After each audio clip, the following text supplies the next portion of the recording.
پچھلے قسط میں ہم نے یہ سمجھا تھا کہ بے چینی کوئی بیماری نہیں بلکہ ہمارے جسم کا ایک حفاظتی نظام ہے جو ہمیں خطرے سے بچانے کے لیے قدرت نے بنایا ہے۔ لیکن ایک اہم سوال ابھی بھی باقی ہے۔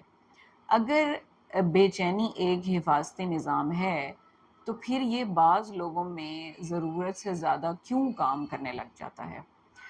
کیوں کچھ لوگ معمولی سی بات پر بھی شدید گھبرا جاتے ہیں جبکہ وہی صورتحال کسی دوسرے شخص کے لیے بالکل عام سی ہوتی ہے؟ اس سوال کا جواب ہمیں دنیا کے مشہور ماہر نفسیات ایرن بیک کے نظریے سے ملتا ہے۔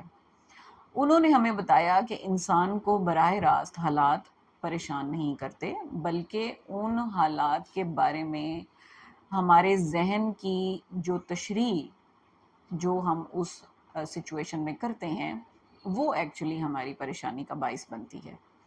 اب اس کو ایک مثال سے سمجھ لیتے ہیں۔ فرض کریں کہ آپ ایک دفتر میں کام کر رہے ہیں جہاں پہ آپ کے مختلف ساتھی موجود ہیں۔ اچانک آپ کے باس کا پیغام آتا ہے کہ باس نے آپ کو میٹنگ کے لیے بلایا ہے۔ بس اتنی سی ہی سچویشن تھی۔ اب ذرا غور کیجئے، ایک ہی پیغام ہے لیکن تین لوگ جو وہاں پہ بیٹھے ہیں ان کے ذہنوں میں تین مختلف تشریحات بنیں گی۔ ایک شخص سوچے گا کہ شاید کسی نئے آئیڈیا کے اوپر ڈسکشن کے لیے باس نے بلایا ہے۔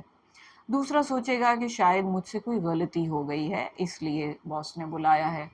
اور تیسرا فوراً یہ سوچ پڑا کہ مجھے شاید آج نوکری سے فائر ہی کر دیا جائے گا۔ اب سوال یہ ہے کہ ان تینوں میں بے چینی کس کو زیادہ ہوگی؟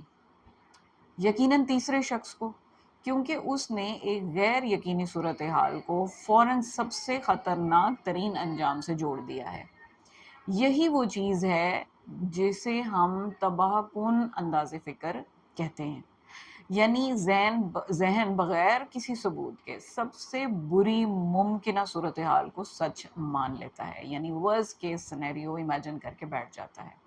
اور یہی بے چینی کا فیول ہے، یعنی ایندھن ہے، اسی کے اوپر بے چینی پلتی ہے۔ ایرن بیک نے بتایا کہ بے چینی پیدا ہونے کا ایک مخصوص سلسلہ ہوتا ہے۔ سب سے پہلے کوئی بھی سچویشن پیش آتی ہے، پھر اس صورتحال کے بارے میں ایک خیال پیدا ہوتا ہے، اس خیال کے بعد ہمارے جذبات پیدا ہونے لگ جاتے ہیں اور پھر جسم رسپونڈ یا ری ایکشن دیتا ہے، یعنی رد عمل دیتا ہے، اور آخر میں ہمارا رویہ تبدیل ہو جاتا ہے۔ مثال کے طور پہ فرض کریں کہ آپ کے سینے میں اچانک ہلکی سی چبھن محسوس ہوئی۔ یہ صرف ایک جسمانی احساس تھا، لیکن اگر آپ کے ذہن نے فوراً یہ سوچ بنائی کہ مجھے دل کا دورہ پڑنے لگا ہے، تو چند ہی لمحوں میں دل کی دھڑکن مزید تیز ہو جائے گی، سانس تیز ہو جائے گا، پسینہ آنے لگے گا، اور پھر آپ یقین کر لیں گے کہ واقعی کچھ بہت خطرناک ہو رہا ہے میرے جسم میں۔ اب دلچسپ بات یہ ہے کہ ان جسمانی علامات کو دیکھ کر آپ کا دماغ مزید یقین کرنے لگتا ہے کہ خطرہ واقعی موجود ہے، اور پھر بے چینی پہلے سے بھی زیادہ بڑھ جاتی ہے، اور یہ ایک ایسا چکرویو ہے جو خود کو بار بار مضبوط کرتا رہتا ہے، اور ہم اس بے چینی کے چکر سے چاہ کر بھی نکل نہیں پاتے۔ اس کو انزائٹی ٹریپ کہتے ہیں، یا پھر آپ اردو میں ایک سے بے چینی کا شیطانی چکر کہہ لیجیے۔ سوچئے، ایک خیال، اس سے ایک احساس پیدا ہوا، اس احساس نے جسم میں تبدیلی پیدا کی، اور جسم کی تبدیلی نے اسی خیال کو مزید مضبوط کر دیا۔ یوں انسان اس چکر میں پھنس جاتا ہے۔ اب سوال یہ ہے کہ ایسے خیالات آتے کہاں سے ہیں؟ یہ خیالات کوئی اچانک پیدا نہیں ہو جاتے ہیں، بلکہ ان کے پیچھے برسوں کی زندگی، تجربات اور سیکھے ہوئے عقیدے یعنی بلیفز ہوتے ہیں۔ اگر کسی بچے نے بچپن میں بار بار تنقید سنی ہو، اگر اسے ہمیشہ یہ احساس دلایا گیا ہو کہ وہ ناکافی ہے، اگر وہ ایسے ماحول میں پلا ہو جہاں ہر وقت خطرہ مسلسل موجود رہا ہے یا خطرے کا احساس موجود رہا ہو، تو آہستہ آہستہ اس کے ذہن میں کچھ بنیادی عقیدے بننے لگ جاتے ہیں۔ مثلاً، دنیا ایک غیر محفوظ جگہ ہے، میرے ساتھ کچھ بھی برا ہو سکتا ہے، میں مشکلات کا مقابلہ نہیں کر سکتا ہوں۔ یہ عقیدہ ہر وقت اس انسان کی سوچ پر اثر انداز ہوتا رہے گا۔ جب بھی کوئی نئی صورتحال سامنے آئے گی تو اس کا ذہن اسی کے اپنے پرانے عقیدوں کی اینک سے اس نئی سچویشن کو دیکھنے لگ جائے گا۔ اسی لیے دو لوگ ایک ہی واقعے کو بالکل مختلف انداز میں دیکھتے ہیں۔ یہاں ایک اور بات سمجھنا بھی بہت ضروری ہے کہ ہر وہ خیال جو ہمارے ذہن میں آئے ضروری نہیں ہے کہ وہ حقیقت بھی ہو۔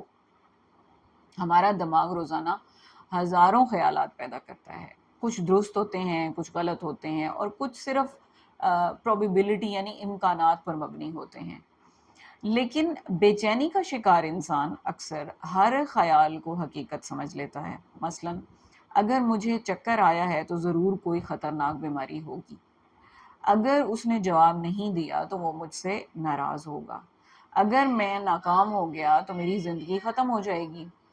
یہ خیالات حقیقت نہیں ہوتے، یہ صرف ذہن کی پیشین گوئیاں ہوتی ہیں، اور اکثر یہ پیشین گوئیاں غلط ثابت ہوتی ہیں۔ اس لیے علاج کا پہلا قدم یہ نہیں کہ خیالات کو زبردستی روکا جائے، بلکہ یہ سیکھا جاتا ہے کہ ہر خیال پر یقین کرنا ضروری نہیں ہوتا۔